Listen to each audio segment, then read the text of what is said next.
que nosotros esperamos que sí. Si no, pues si nos atrasamos un poquito, al día siguiente hacemos dos. Muy bien. Pues fueron, mejor dicho, estos personajes, cada uno de ellos, de los que leemos, de los 40 que hemos escrito, fueron llamados. Entonces la pregunta es, si ellos fueron llamados, ¿y tú?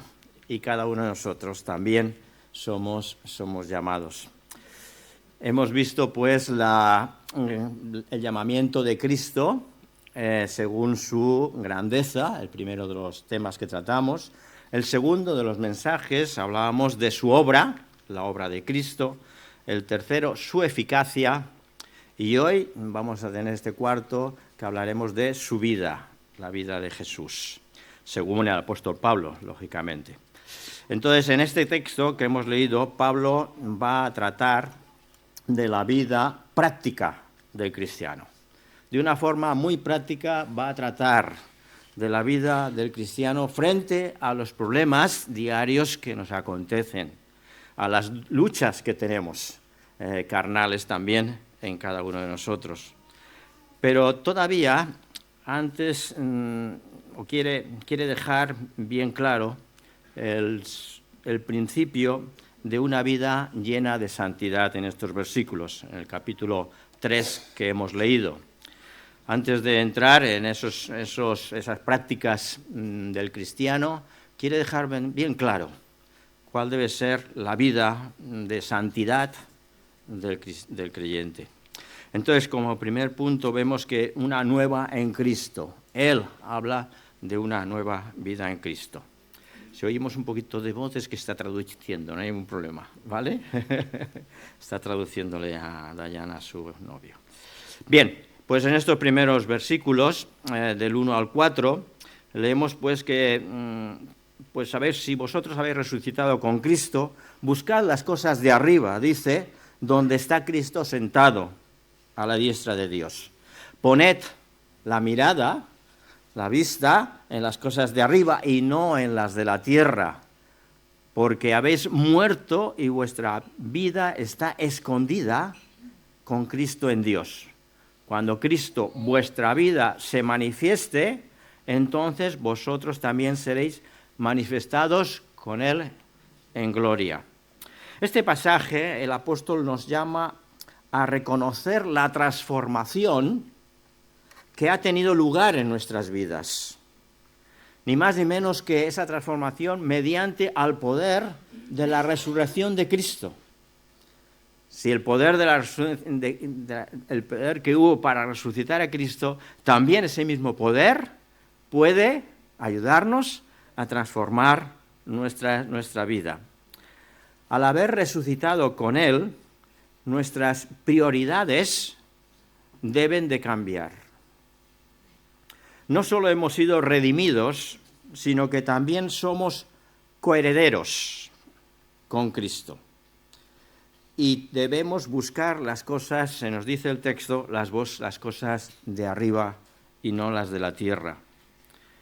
Esto no puede ser por medio de ritos ni ceremonias, sino únicamente es por esa relación íntima, esa unión que tenemos con Cristo, coherederos con Cristo, unidos a Cristo, implica la idea. Así que el apóstol sigue diciendo, si pues habéis resucitado, mirad las cosas de arriba, vuestra vida, es curioso, vuestra vida está escondida en Cristo. Nuestra mirada debe dirigirse hacia el lugar donde está Cristo sentado a la diestra de Dios. Y esta visión, esta perspectiva celestial nos recuerda que nuestra vida está oculta en Cristo o con Cristo en Dios. Nuestra vida está oculta con Cristo en Dios. Y que al manifestarse Cristo seremos nosotros también partícipes de su gloria. Difícil de entender esta idea. Nuestra vida está con Cristo en Dios. ¿Por qué? Porque Cristo, Jesús y Dios es la misma persona de la divinidad. Y este primer punto nos insta a vivir en constante expectativa y orientación hacia lo eterno, lo futuro, lo que nos espera. Filipenses capítulo 3, encontramos aquellas palabras en el libro de Filipenses, capítulo 3, versículo 20 y 21. Dice también aquí el apóstol cómo está relacionada nuestra vida. Dice Filipenses 3, 20.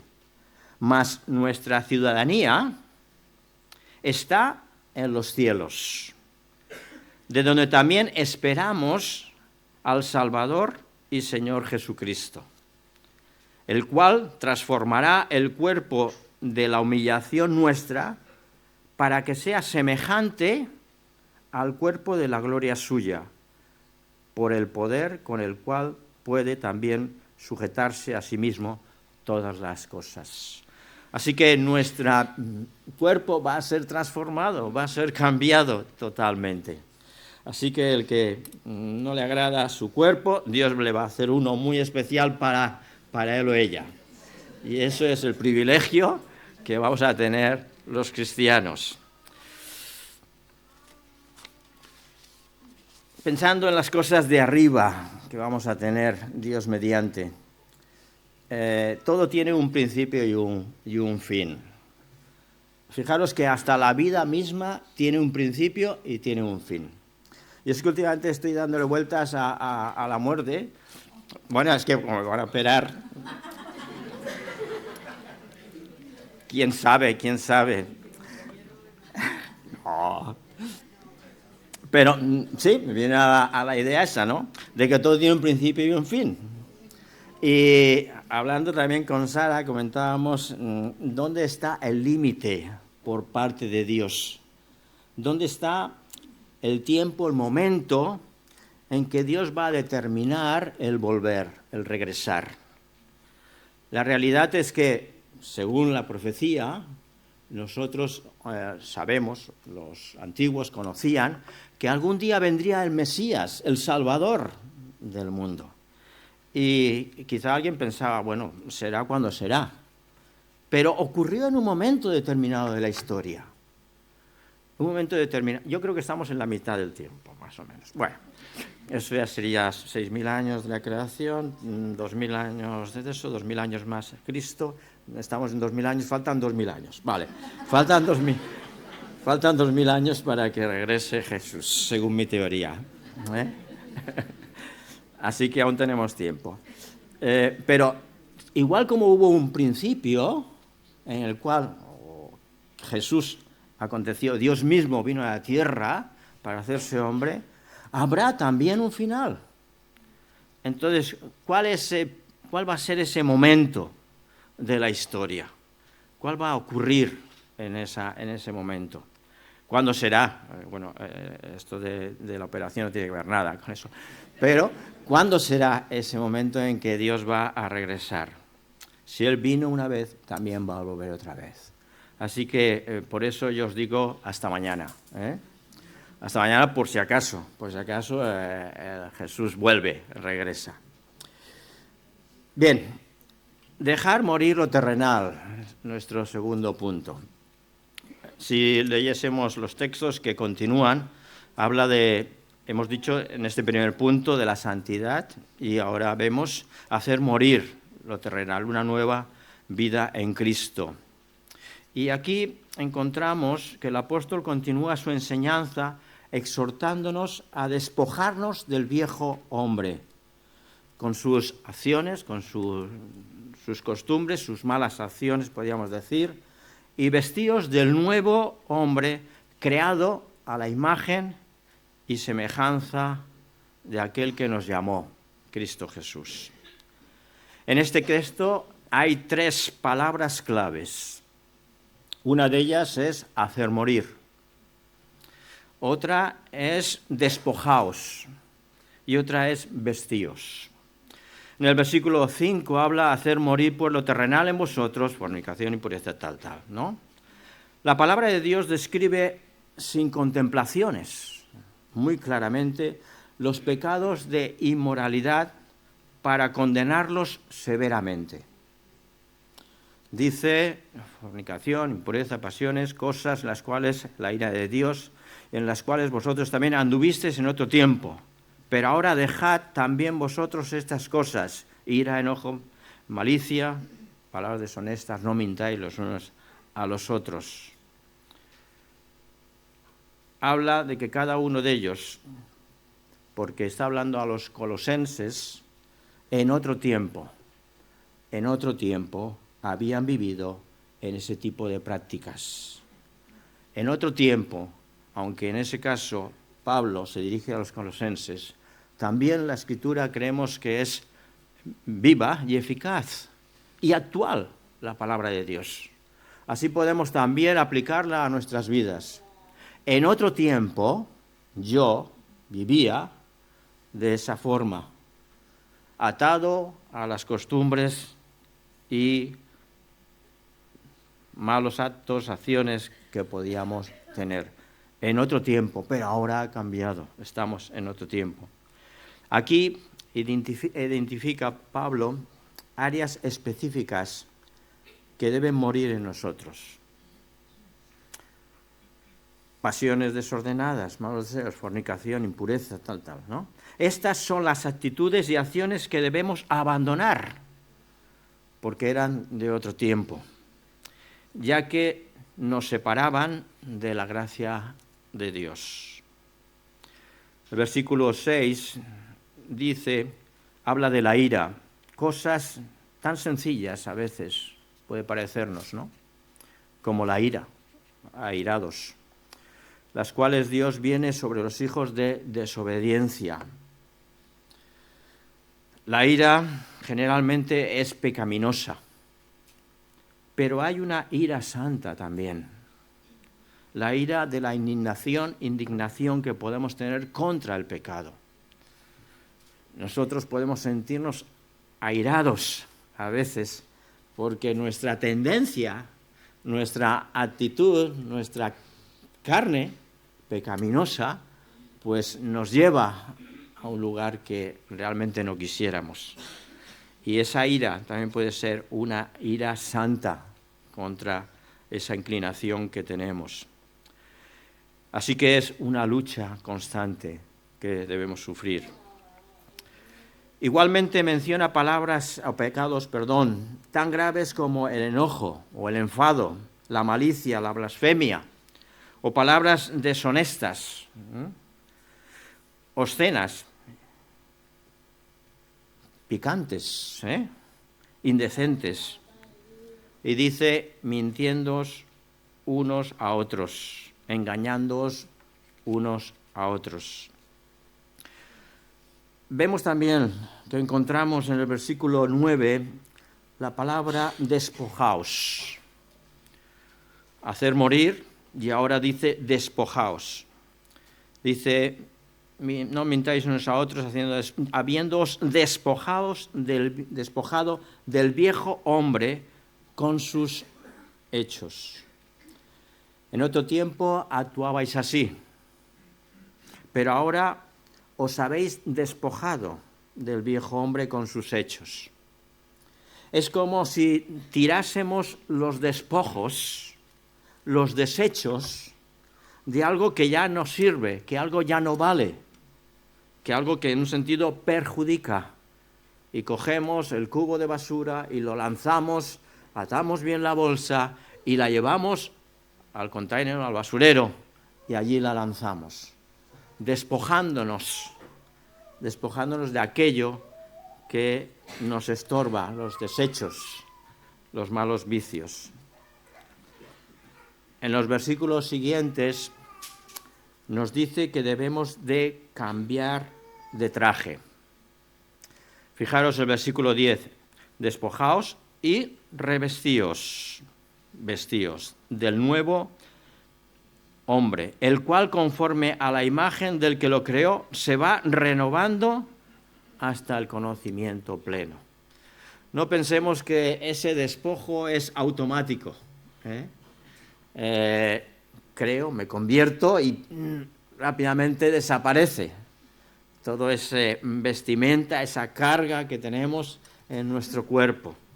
No, según el apóstol dice que se va renovando, vamos mejorando, vamos adquiriendo unas actitudes positivas como luego podemos leer.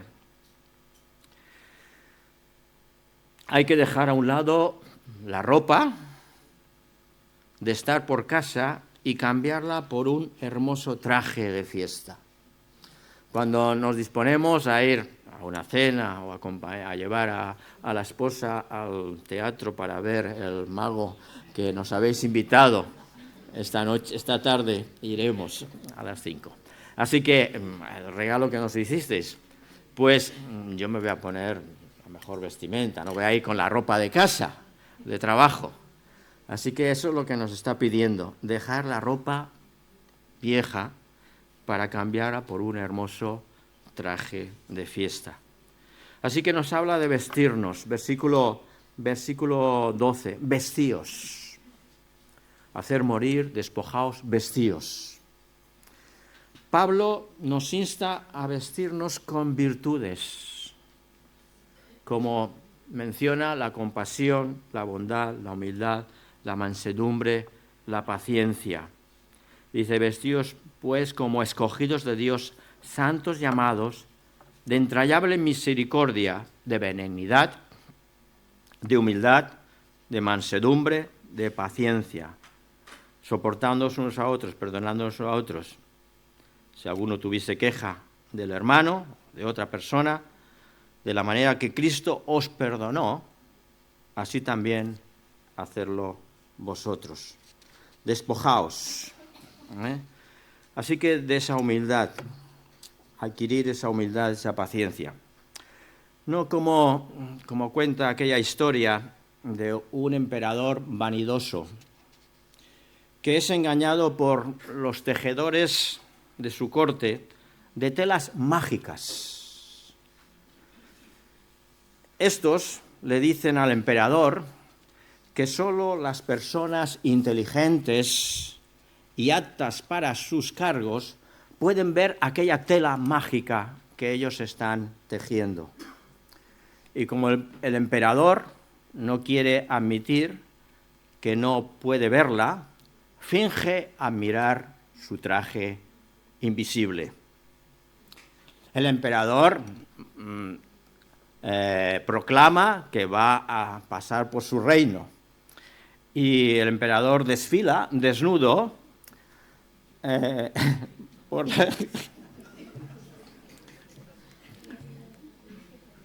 No es que me lo imagine. El emperador desfila desnudo por la ciudad, mientras la multitud, también engañada por el engaño, alaba la belleza de la tela que lleva. Sin embargo, un niño pequeño finalmente dice la verdad, exclamando que el emperador estaba totalmente desnudo. En un sentido, Pablo nos está diciendo que dejemos a un lado todo aquello que estorba.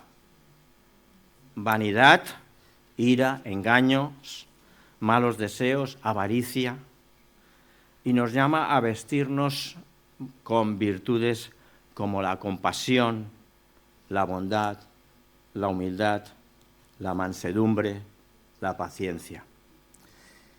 Y si seguimos el texto, encontramos los versículos del 13 en adelante, hasta el 17, donde se nos menciona también que Pablo nos pide que nos soportemos los unos a los otros, perdonándonos los unos a los otros.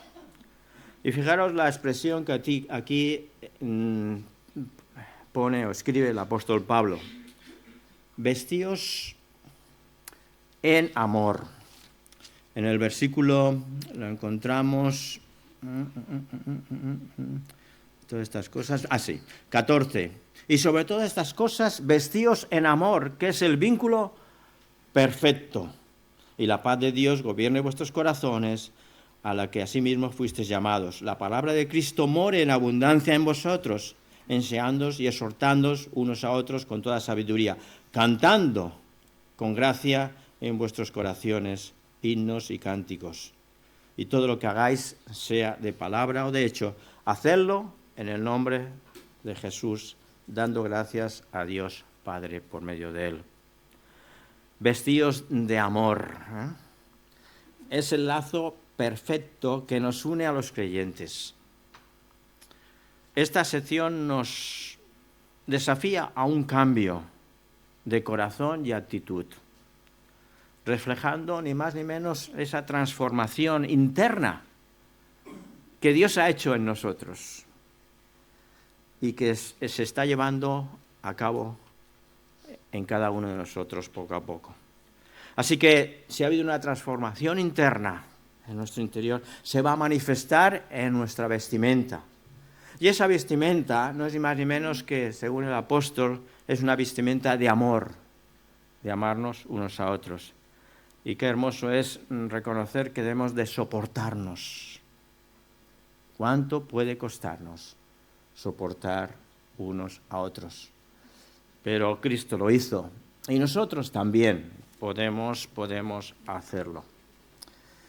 Va concluyendo el apóstol este pasaje con esas relaciones familiares y sociales.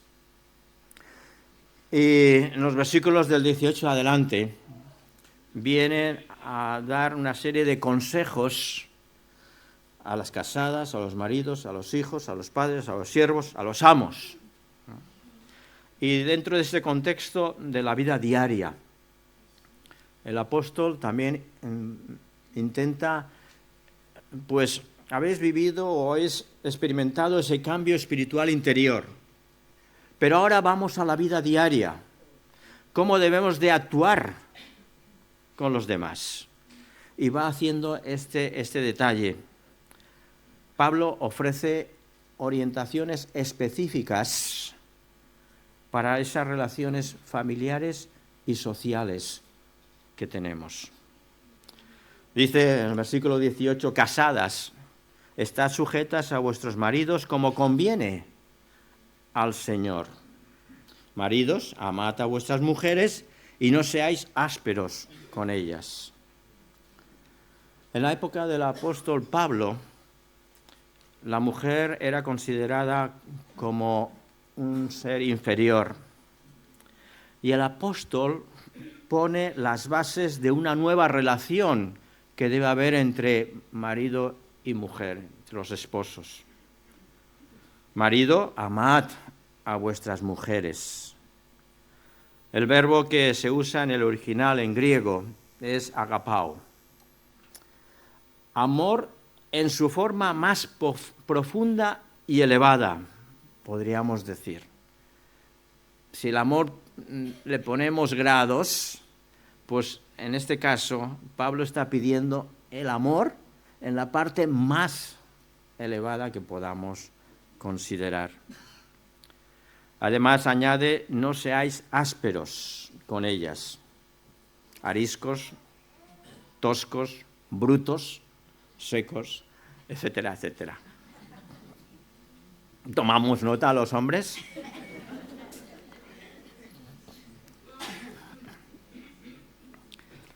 Creo que estamos totalmente en otra sociedad de la que Pablo estaba hablando, pero puede darse el caso y entonces debemos de considerarlo también como un consejo para cada uno de nosotros. Si nos comportamos así con nuestras esposas, no habrá lenguaje brusco, no habrá menosprecio, ni exigencias, ni reproches, ni falta de atenciones. Lo que tú quieras, cariño. Después de 47 años,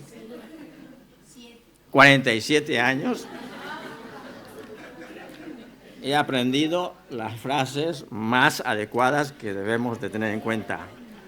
Lo que tú quieras, cariño.